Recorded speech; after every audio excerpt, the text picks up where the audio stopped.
দিব তোর বাপে কেমন মাইয়া জন্ম দিছে আল্লাহ দি ডাইনি কোথাকার কার বাড়িতে আইছস পরে আমি বুঝামু মজা ইয়ার আগে কইছিল আমার পোলারে একটা হুন্ডা দিব হুন্ডা তো দূরে থাক একটা ঠেলা গাড়িও দিল না।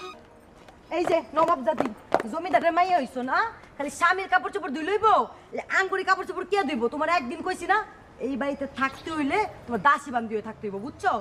সব ধুয়ে পরিষ্কার করো। তাই বইলা তুমি আমার মুখের উপর কাপড়গুলো মারবা? কাপড় তোর মুখের উপরে ফিক্কা মারুম না, তাহলে কি করুম? হ্যাঁ, তোর একদিন কয়ে দিছি না আমার কাজ সব কিছু পরিষ্কার চাই, আমার ঘরের চাইদর এই জানালার পর্দা আমার নিয়ে তুইলো কেন? তুই ধুইয়া পরিষ্কার করে রাখলি না কেন? আমার কথা কি তোর গায়ে লাগে না? বড় ভাবির সাথে কেউ কোনোদিন এইভাবে কথা বলে? কিসের বড় ভাবি? হ্যাঁ, তোর মতো একটা ছোট লোকের মাইয়া রে আমি ভাবি বলে কোনোদিনও মাইনা নিব না।